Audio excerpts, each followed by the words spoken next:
Rádio Rio de Janeiro, a emissora da Fraternidade, passa a apresentar Luz na Penumbra, programa que leva ao seu coração a mensagem da doutrina espírita.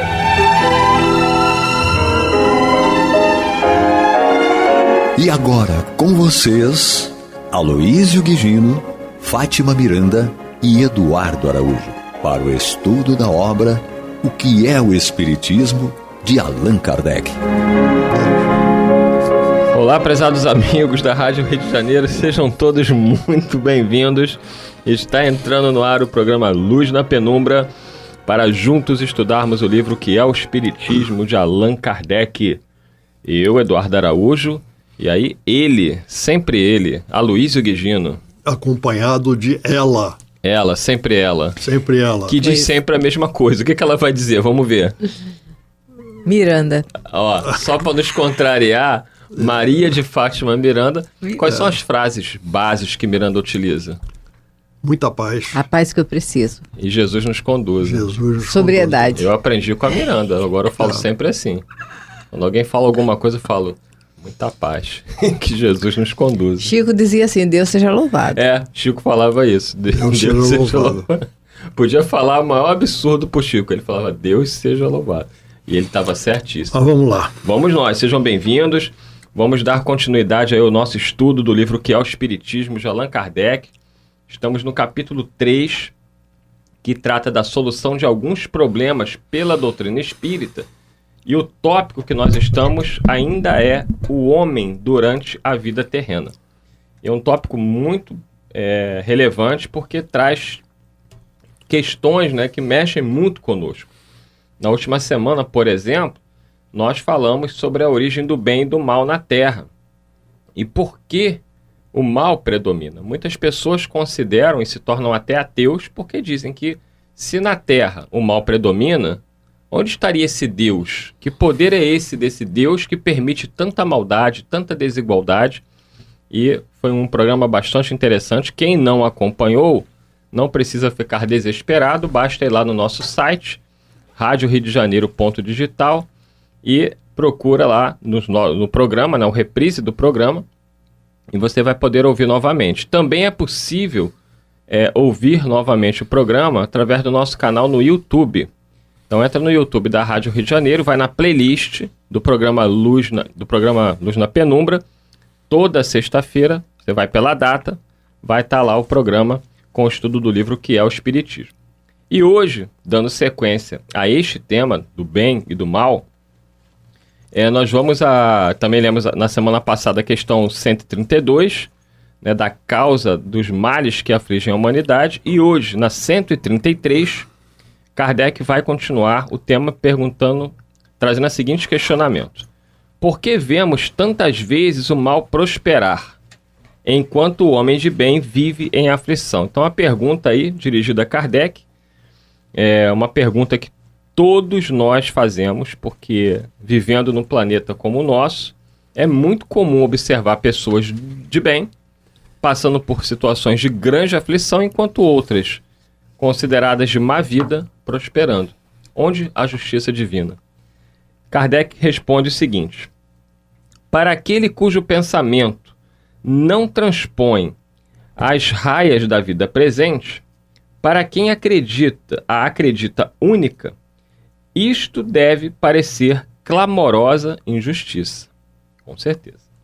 Não se dá, porém, o mesmo com quem admite a pluralidade das existências e pensa na brevidade de cada uma delas em relação à eternidade. Eu já vou até dando uma parada aqui, porque eu mesmo acredito que se não fosse o conhecimento, né, da reencarnação, eu seria ateu. Porque mesmo antes de conhecer a doutrina, eu me fazia estes questionamentos. Não que eu ousasse naquele momento questionar a existência de Deus, mas eu me perguntava e queria respostas. Eu me recordo que eu tinha uma busca, que eu ia em igrejas católicas, eu ia em igreja evangélica, eu estava procurando algo que eu mesmo não sabia o que ainda, mas eu queria uma reconciliação com a ideia de Deus.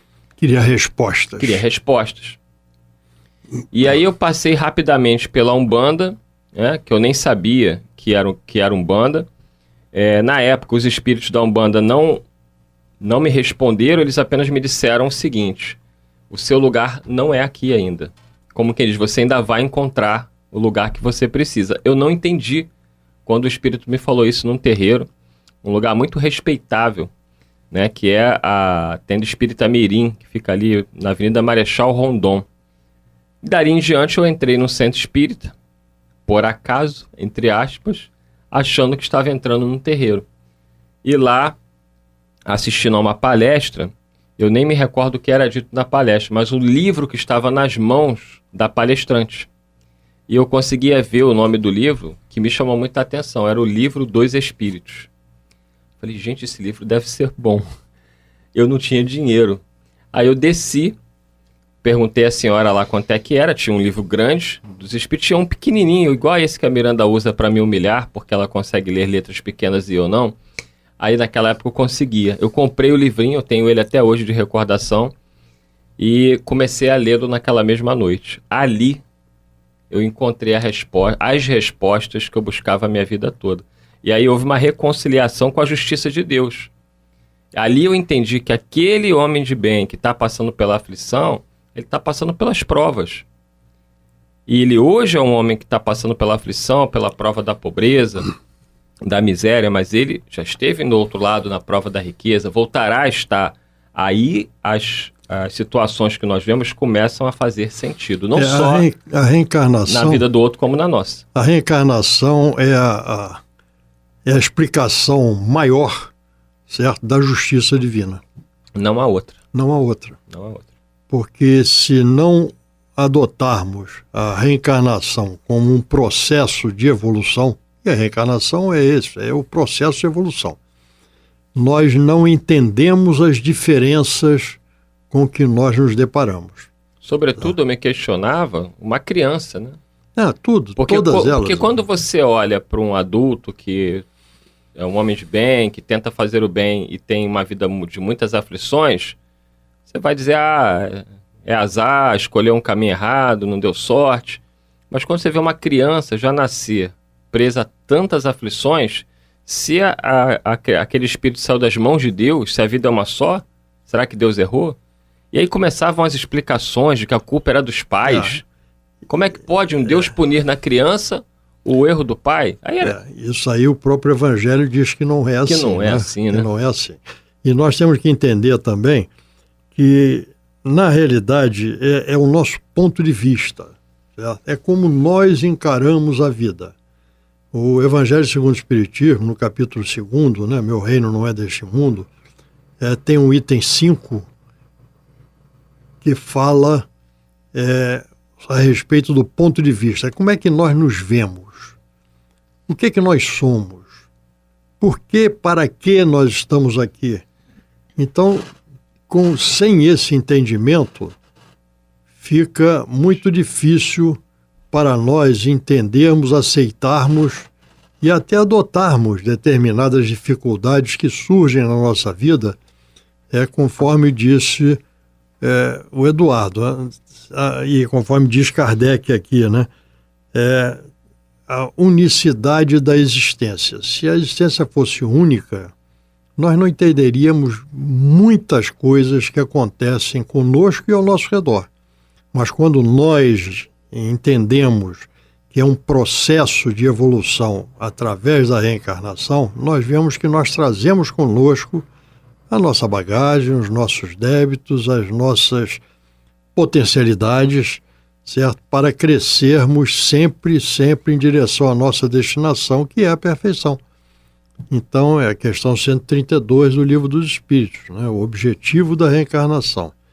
Então, sem esse entendimento é muito complicado. E aí nós vemos por que o mal prospera. Porque o mal vive em função da vida física, da vida material. E a vida material não é a solução para nenhum de nós para alcançarmos aquilo que todos nós desejamos, que é paz, harmonia, felicidade, perfeição. Então, isso só será alcançado através da vida espiritual, dos valores morais, dos valores espirituais. E aí você vê as próprias palavras de Jesus, né? Eu não vim trazer a paz, mas a espada. Isto é, a luta. Estava aqui verificando, né, a citação que nós conversamos, tem algumas bíblicas, né, que refutam essa tese daqueles que creem numa vida única e de que o sofrimento das crianças seria em decorrência do pecado dos pais. Então, na Bíblia diz o seguinte aqui, nós pegamos em Deuteronômio, capítulo 24, 24:16, os filhos não pagarão pelos pecados dos pais, nem os pais pelos pecados dos filhos. Também está em Jeremias 31, 29-30, e está em Ezequiel 18, 20, o que é uma questão de justiça. E tem outras passagens também que mostram isso. Só uma observação, vou fazer uma colocação que é como eu vejo a coisa, e como até hoje me satisfez essa colocação. O Antigo Testamento, que é o que você acabou de citar aí, ele é muito importante para nós entendermos o Novo Testamento. Porque o Novo Testamento ele tem muita coisa que é baseado nas tradições, é baseado naquilo que o povo, à época de Jesus, conhecia e adotava. É o Antigo Testamento, os profetas. Agora, para nós que abraçamos a doutrina dos Espíritos, o que vale é o Novo Testamento. E o Novo Testamento corrobora exatamente tudo isso que nós estamos falando aqui com relação à reencarnação, com relação a essa responsabilidade. Nós somos responsáveis pelo que nós fazemos e não pelo que o outro fez. Da mesma maneira como nós não mudamos o outro, nós mudamos a nós. Então a nossa responsabilidade está diretamente proporcional ao nosso conhecimento e à nossa evolução. Então isso é o que nós temos que entender. Quando nós vamos refletir que a lei é de amor, justiça e caridade, Jesus, ele vivenciou a lei de amor. Mas é o Consolador que vem entrar nos detalhes dessa justiça, como ela acontece, não é? Porque, do contrário, como nós nos percebemos ainda corpos, nós queremos nos dar bem aqui. E o Livro dos Espíritos vai nos mostrar que a nossa verdadeira conquista não é a transitória da matéria, porque a verdadeira propriedade é aquela que nós levaremos conosco ao sairmos daqui. E Jesus já havia nos falado para guardarmos, juntarmos o tesouro onde o ladrão, a traça e a ferrugem não destrói. Tudo está no Evangelho do Cristo, só que nós não tínhamos ainda maturidade. E ainda hoje, estudando a doutrina espírita, a cada leitura nós vamos descobrindo mais, aperfeiçoando a nossa compreensão, o nosso entendimento. Então nós vamos vendo que sem a reencarnação não haveria justiça, porque o que nós vemos de desigualdade social, de sofrimento e dor, que nós, seres imperfeitos, se pudéssemos, retiraríamos aquela pessoa de uma experiência dolorosa e ofereceríamos outra chance, imagina Deus que esse Pai misericordioso. É isso aí, ó. Ainda dando dentro dessa questão 133, você que está chegando agora, programa Luz na Penumbra, estudo do livro que é o Espiritismo, capítulo 3, questão 133. Estamos aí no segundo parágrafo da resposta. O estudo do Espiritismo, diz Kardec, prova que a prosperidade do mal tem terríveis consequências em suas seguintes existências. Que as aflições do homem de bem são, pelo contrário, seguidas de uma felicidade tanto maior e duradoura, quanto mais resignadamente ele soube suportá-las. Não lhe será mais que um dia mau em uma existência próspera. É evidente que muitas pessoas ouvindo esse relato aqui de Allan Kardec, essa resposta, vai dizer, mas vai demorar muito para o mal sofrer, porque tem aquela questão que o Emmanuel diz que a nossa justiça cheira vingança. O que nós queremos muitas vezes é o sofrimento do outro. A gente quer ver aquele que nós consideramos fazer o mal sofrer. Então o que nós queremos não é justiça, é vingança. Aí é que está o problema, Luiz Guigino. Essa tua colocação é verdadeira. Tá? Nós raciocinamos em muitos aspectos com a vida física, a vida corpórea, o nosso hoje. Nós somos muito imediatistas, nós não olhamos, novamente nós voltamos ao ponto de vista, né?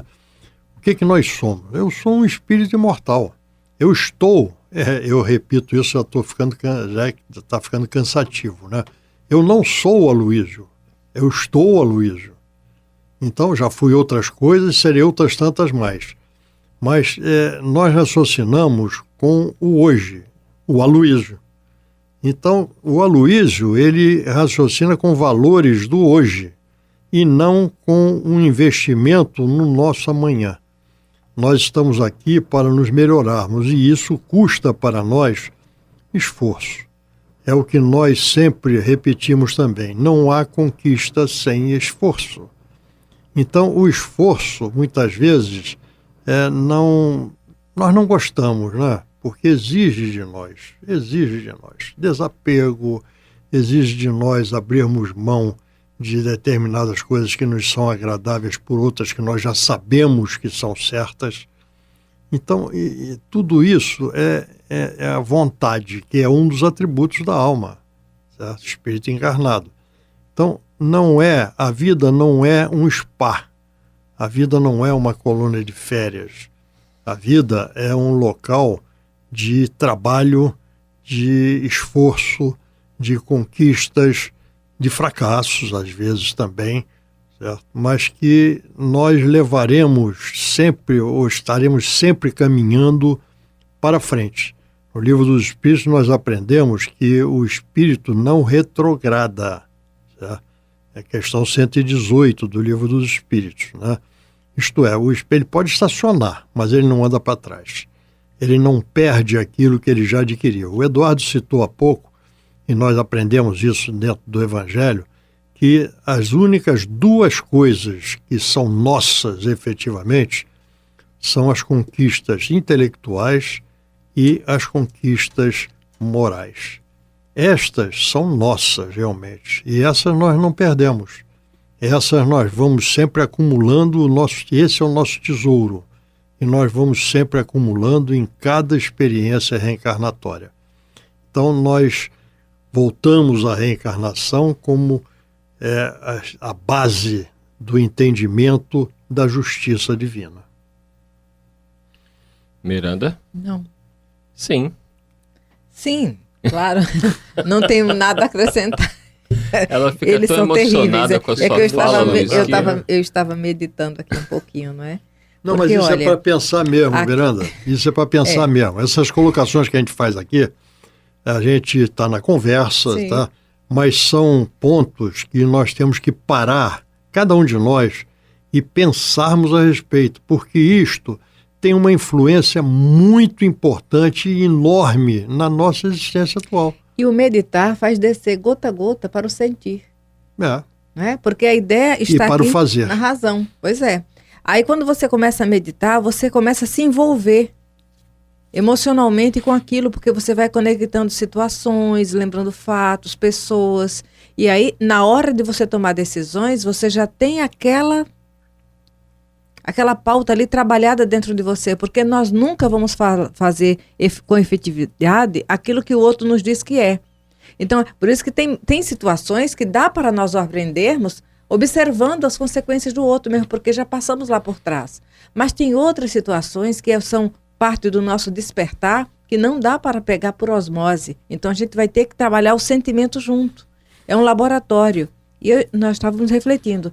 Aquele que foi muito abastado ontem e não teve o trato com a propriedade que recolheu, ele vai passar pela luta. E se ele conseguir dar uma resposta ajustada, sem rebeldia, ele vai se capacitar para, numa outra encarnação, vir com determinados valores, mas agindo com sobriedade. Porque é o trabalho interno, não é? Aprendemos muito ouvindo, mas precisamos colocar a mão na massa, porque se fosse só pelo ouvir, não precisaríamos reencarnar. Os espíritos desencarnados, eles participam de estudo, eles têm acesso a informações. Benfeitores cuidam, orientam, falam coisas expressando o amor no cuidado com eles. Mas é na hora que reencarnam, que reencarnamos, que nós precisamos dessa luta interior em relação ao esforço, que você falou. É por aí. Então vamos dar sequência? Vamos aqui à questão 134. E é grande, hein? Que é grande. Então vamos começar. Se bem que estamos chegando no finalzinho do programa aí, mas vamos pelo menos iniciá-la. Semana que vem damos continuidade. 134. Foi perguntado o seguinte a Kardec: por que nascem alguns na indigência, ainda dando sequência a esse tema que nós estamos estudando? Por que nascem alguns na indigência e outros na opulência? Por que vemos tantas pessoas nascerem cegas, surdas, mudas ou afetadas de moléstias incuráveis, quando outras possuem todas as vantagens físicas? Será um efeito do acaso ou um ato da providência? É o que nós estávamos conversando, porque não tem como não se questionar. Se a vida é uma só, por que a criança nasceu nessa condição? E Kardec inicia a resposta dizendo o seguinte: se fosse do acaso, a providência não existiria, isto é, Deus não existiria. Admitida, porém, a providência, perguntamos como se conciliam esses fatos com a sua bondade e justiça. É por falta de compreensão da causa de tais males que muitos se arrojam a acusar a Deus. Fala, Luiz. Essa primeira colocação aí, ela é muito importante, porque, na realidade, nós já falamos aqui, né, que a reencarnação é uma comprovação da bondade e da justiça divina, porque a bondade divina, ela se faz presente nas oportunidades que nós temos de ultrapassarmos ainda imperfeições que nós carregamos conosco. Então, a reencarnação, ela nos dá esta oportunidade de nós trabalharmos em nós, não é no outro, é em nós, para que nós possamos ultrapassar, superar, extirpar de nós essas imperfeições que ainda são da nossa bagagem na estrada da evolução. E a justiça divina, ela sempre estará cobrando de nós essas mudanças. Então, é um casamento entre a misericórdia, a bondade e a justiça divina, quando nos dá a oportunidade para que nós trabalhemos naquilo que nós precisamos, para que possamos corrigir aquilo que nós precisamos e não simplesmente passarmos uma borracha em cima das nossas imperfeições, porque elas não vão desaparecer. Elas não vão desaparecer. Nós daremos conta da nossa administração, nós daremos conta daquilo que nós fazemos, né? Com relação a a forma como nós nos apresentamos aqui, existe uma passagem no Evangelho que fala assim: se o teu olho te causa mal, arranca-o. Ele está falando justamente na reencarnação, porque não é você chegar no plano espiritual sem um olho. Não é isso, não. É você reencarnar com algum problema, não especificamente o olho, mas que te dará oportunidade para que você venha crescer.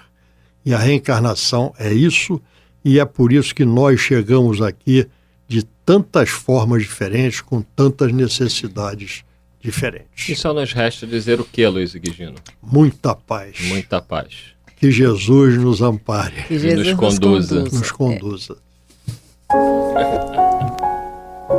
Você está ouvindo pela Rádio Rio de Janeiro o programa Luz na Penumbra, com o estudo da obra O que é o Espiritismo, de Allan Kardec, na apresentação de Aloísio Guigino.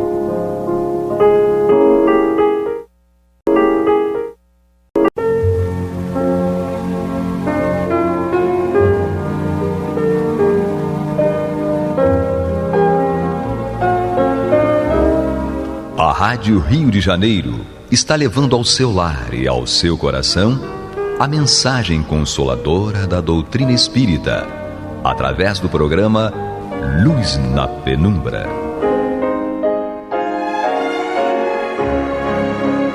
E agora com vocês, Bill Fabiano e Renato Souza. para comentar os textos da Revista Espírita de Allan Kardec no período de 1859 a 1869. Olá, queridos irmãos e irmãs da emissora da Fraternidade. Estamos juntos mais uma vez, eu, Bio Fabiano e Renato Souza, para darmos continuidade a mais uma noite de estudo da obra Revista Espírita de 1859, anos ímpares, não é isso, Renato? Boa noite, meu irmão. Fala, Bio, boa noite. É isso aí, anos ímpares, programa Luz na Penumbra, não é isso? Então. Exatamente, estamos em dezembro, né, Renato? Estamos terminando dezembro de 1859, estamos dando tchau pro ano de 1859, né? Então. Estamos no início do ano de 2025, terminando o ano de 1859. Olha aqui, que coisa, né? Exatamente, então. A atemporalidade da doutrina, né? Pois é. É isso. Então vamos embora? Vamos nessa, Bill, vamos lá. Uhum. Vamos lá. Na verdade, a gente está dando continuidade, né? Nós estávamos lendo aqui várias atas, né, das reuniões, que são anotações que são feitas. Tudo aquilo que compõe uma reunião, existe a ata para dar crédito, né, e para dar validade, né, para validar uma reunião, e não poderia ser diferente da doutrina, dentro da doutrina, né, com Kardec principalmente. Então nós estamos na sexta-feira, dia 18 de novembro de 1859, numa sessão particular, que é a leitura da ata, admissão do senhor Pierre Dedidado, apresentado na última sessão. Comunicações diversas. Primeira, leitura de uma comunicação espontânea obtida pelo Sr. P., membro da sociedade, que foi ditada pelo espírito de sua filha. Segundo, detalhes sobre a senhorita Désirée Godu. É isso mesmo, Renato? É isso aí, Bill. Eu não me lembro muito bem da minha reencarnação na França, não, mas... É isso aí, eu só lembro bem. Désirée Godu, residente em Renembon, Morbihan. Isso aí. Rapaz, agora começou a ficar um negócio feio, mas vamos lá. Dotado de extraordinária faculdade mediadora. Ela passou por todas as fases da mediunidade. A princípio, teve as mais estranhas manifestações físicas, depois se tornou sucessivamente médium, audiente, falante, vidente e escrevente. Nossa! Vale a pena te dar uma pausa aqui, porque o negócio começou a já ficar agarrado já desde o início, né? Porque aqui, ela passou, vamos voltar aqui um pouquinho, dotada de extraordinária faculdade mediadora, né, mediúnica, ela passou por todas as fases da mediunidade. A princípio teve as mais estranhas manifestações físicas, o que é normalíssimo, né, Renato?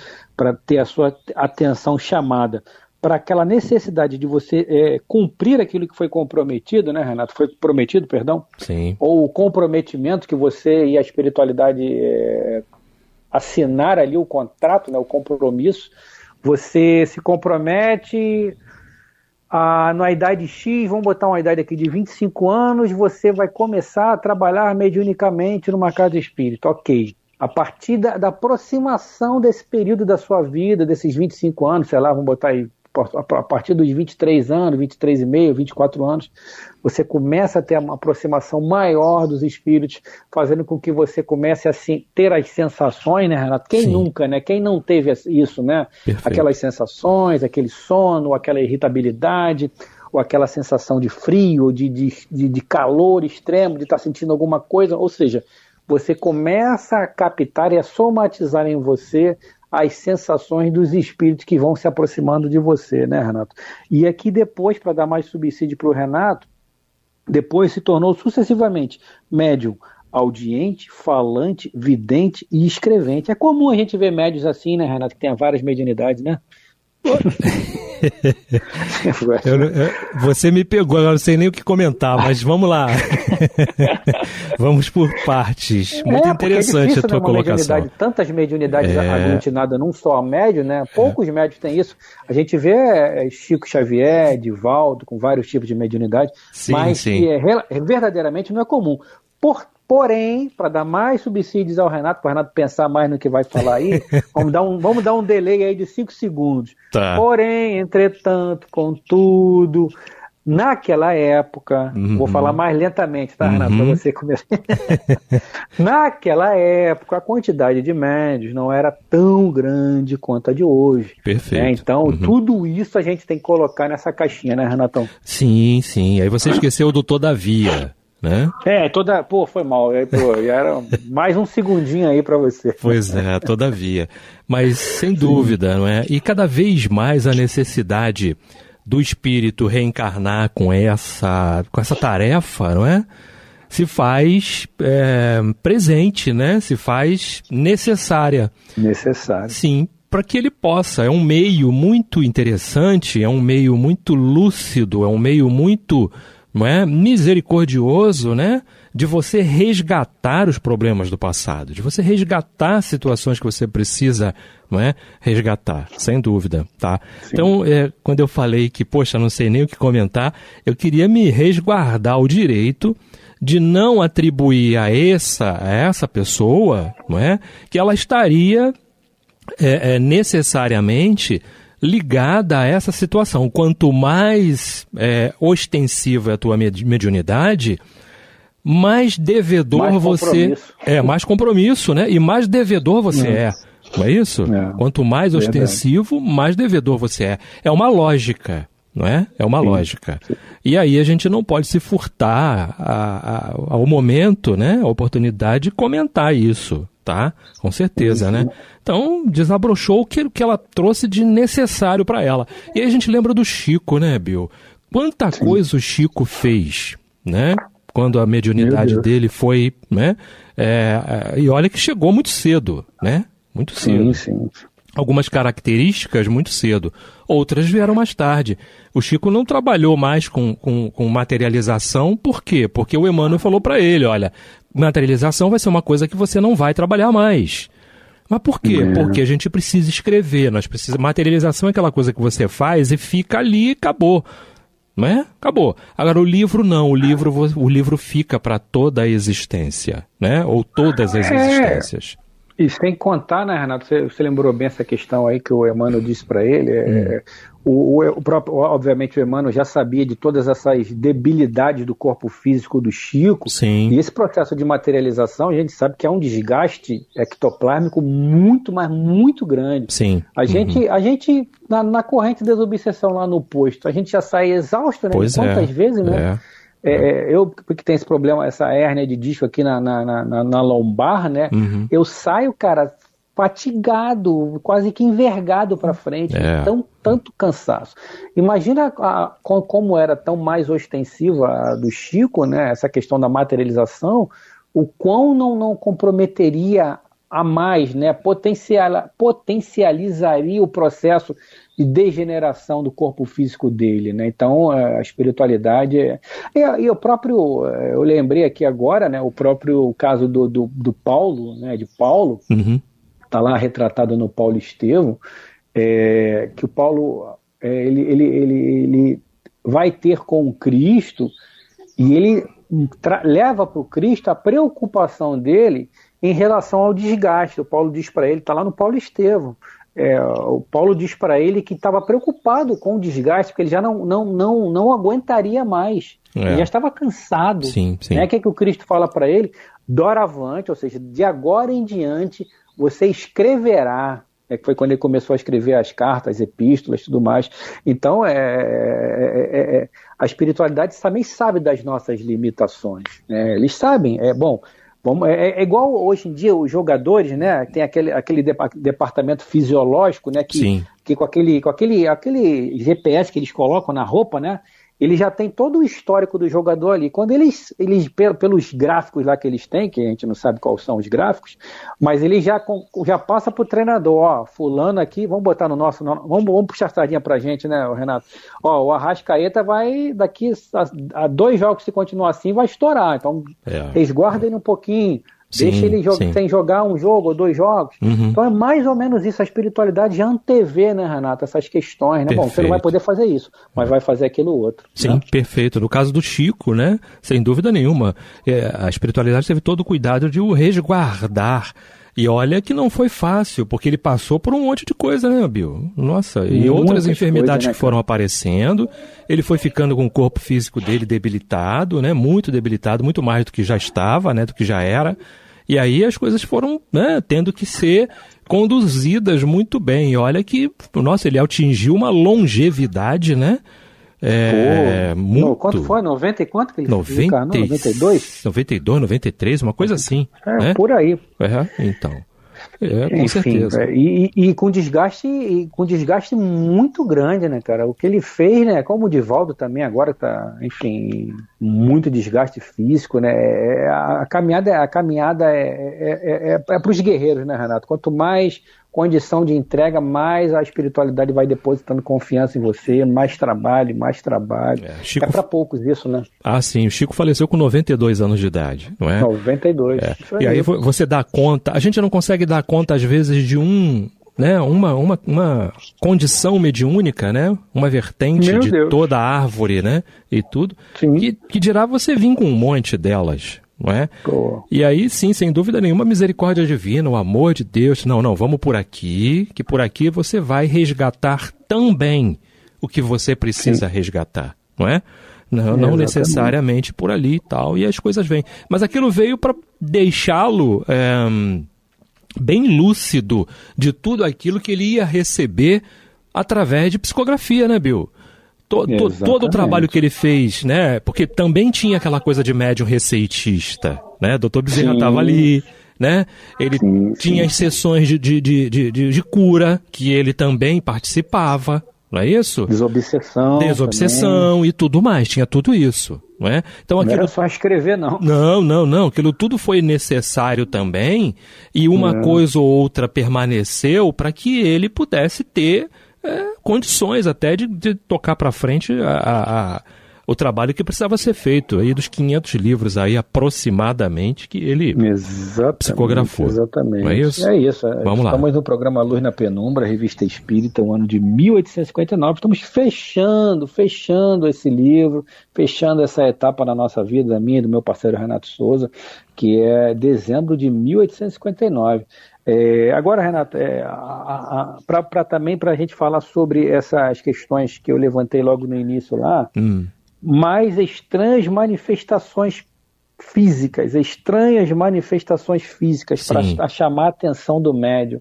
Isso é muito comum, né, Renato, acontecer, né, no meio, né, mediúnico, né? No início lá da trajetória, né? Ah, sim. No início, sim. Acontecem muitas coisas, né? Que você te leva para a questão do nossa, né? Meu Deus, como é que pode? Etc e tal. Depois você vai se ambientando, vai se familiarizando mais, você vai ficando mais expert, né? Ou seja, mais assim, a par, né? Das situações e passa a encarar as coisas com mais... normalidade, né? Com claridade, né? Com a claridade que merece, com a luz que merece, não é? Até porque se você carrega uma sensibilidade, Bill, essa sensibilidade ela não vai te deixar a menos que você faça mau uso dela. E, né? E aí a providência divina vai dar um jeitinho de, né? Do contrário, não. Então você vai se acostumando. Nossa, eu quando via alguma coisa quando era mais novo, ficava com medo. Agora não fico mais. É desse jeito, né? Alguém falou comigo aqui. Correndo, agora você só fica com medo, né? Sim, alguém falou comigo aqui, né? E não tem ninguém. Poxa, eu escutei direitinho uma voz, né? Você disse bem, né? Você disse muito bem aí. Antigamente a gente saía correndo, agora a gente só fica com medo, né? Mas isso aí é normal, né, cara? Eu tenho até um exemplo lá de uma menina, muitos anos atrás, a Sandra, o nome dela, até homônima da Sandra, mãe dos meus filhos, que ela chegou com uma mediunidade muito ostensiva, ela via, ela escutava, ela conversava com os espíritos, ela falava até durante o banho, eles ainda não me dão paz, não sei o que lá, beleza. Aí ela entrou com esse propósito lá de educar a mediunidade dela, né, e tal, e a gente explicando para ela toda essa questão, né, de que isso era normal, né, que isso era uma forma da espiritualidade alertá-la para a necessidade dela cumprir com o acordado e tudo mais. Aí, tempos depois, agora não vou lembrar quanto tempo, ela chegou para mim, para Marlene, na época, e o Edgar, né? Falou, eu tô preocupado, porque eu acho que eu perdi a minha mediunidade, porque eu não ouço mais nada, não vejo mais nada.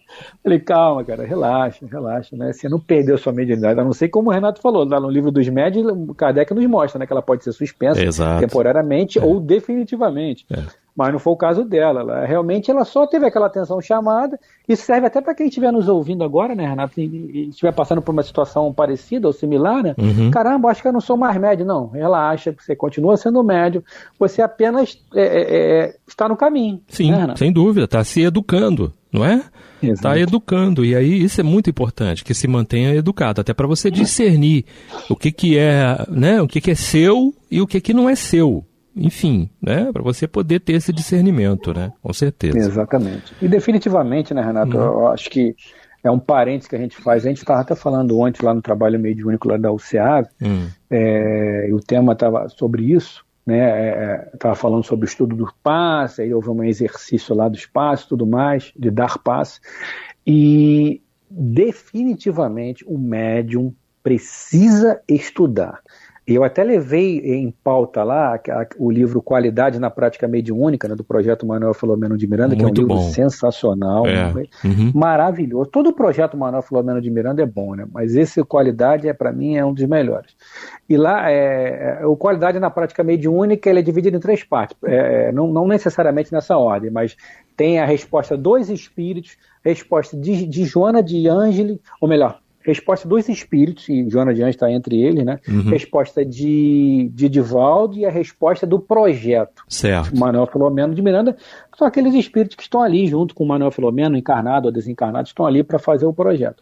E na parte encarregada pelos espíritos, Joana de Ângeles é bem clara, ela até faz uma analogia.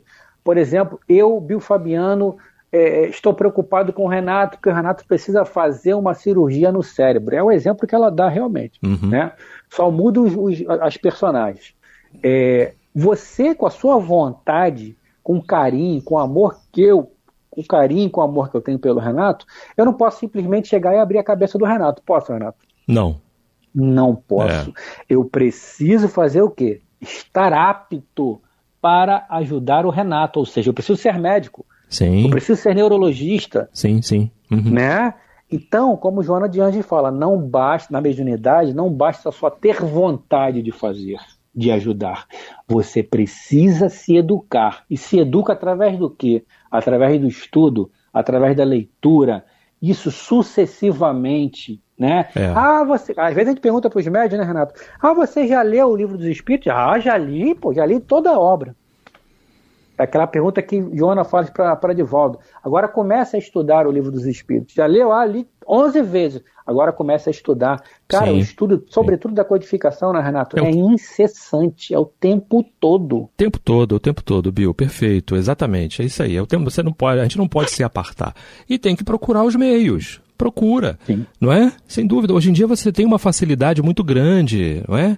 Você tem acesso aos arquivos de áudio, você tem acesso às palestras, não é isso? Sim. Você tem acesso ao estudo nas próprias casas espíritas também, o presencial, que também é muito bom, o estudo em grupo, né? Com certeza. Melhor hoje em dia, nossa, tudo é muito, muito mais fácil de você se manter bem próximo, né, do estudo, da doutrina, com certeza, tá?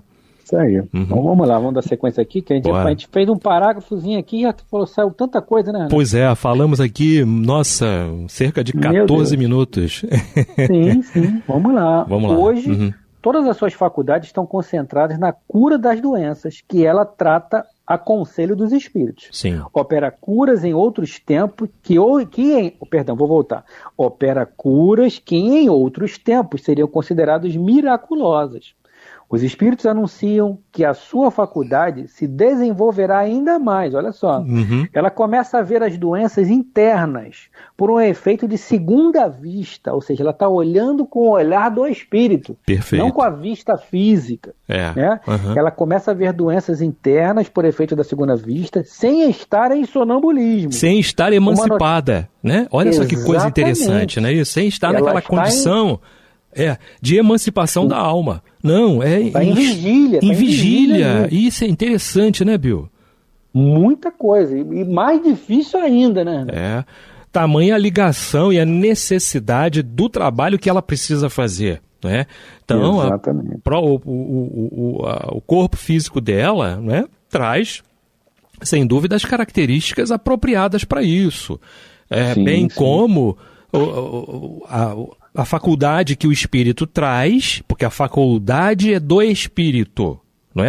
Não pode ser faculdade do corpo, é faculdade do espírito, não é isso? Me corrija se eu estiver errado. No caso do corpo físico, ele tem a disposição, a predisposição para aquilo, né? É diferente, tá?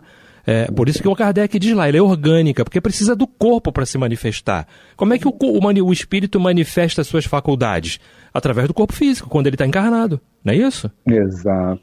Muito bem lembrado, Renato, porque as pessoas confundem muitas coisas, enfim, às vezes há uma má interpretação. O médium, né, o espírito reencarnante que optou por ser médium em uma casa espírita, todos nós somos potencialmente médios, todos nós somos dotados de mediunidade intuitiva em um grau qualquer, que é o que Kardec fala no Livro dos Médiuns, ou seja, a mediunidade não é um atributo do espírita, é um atributo do indivíduo, em quaisquer que sejam as doutrinas ou religiões.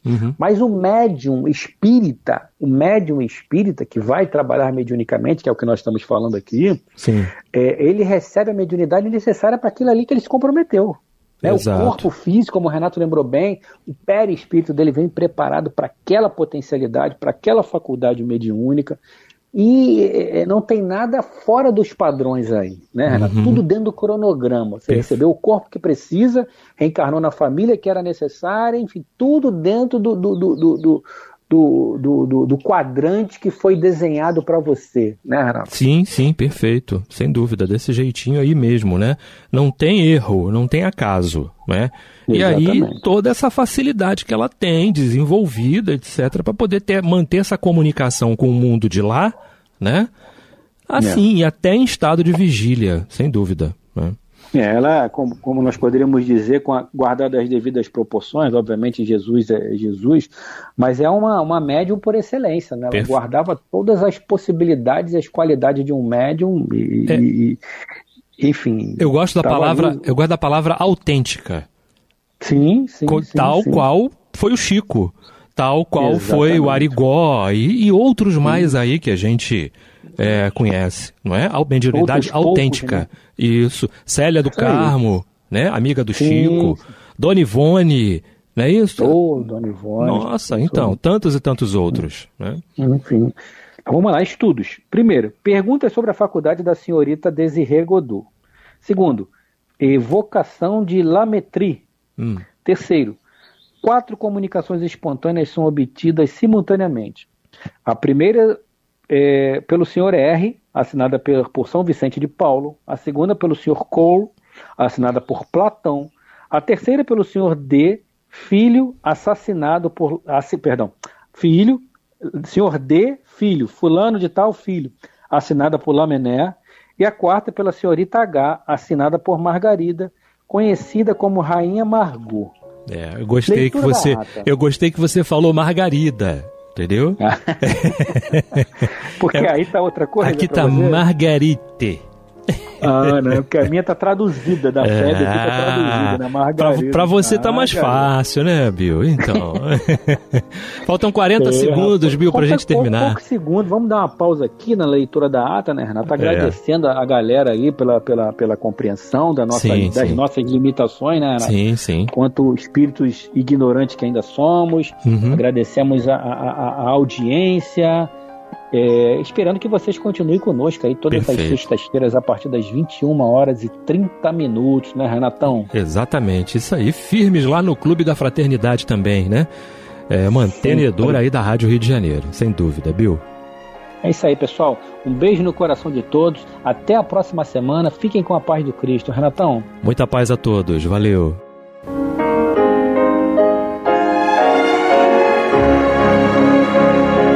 E vamos ouvir agora a prece de encerramento de nosso programa, na voz de Geraldo de Aquino.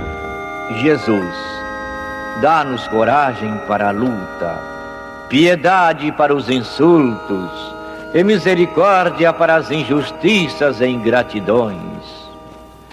Limpa nossa alma de inveja e ambições mesquinhas, de ódio e de vingança o nosso caminho.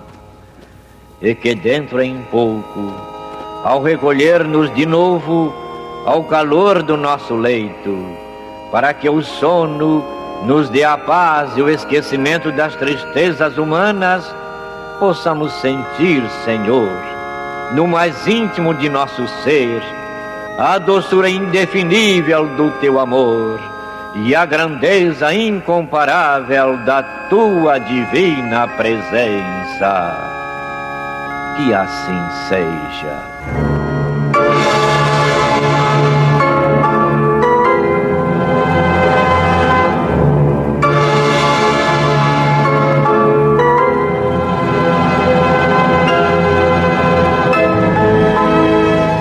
Acabamos de apresentar o programa Luz na Penumbra, que voltará a ser apresentado na próxima segunda-feira, às 21 horas, nesta emissora.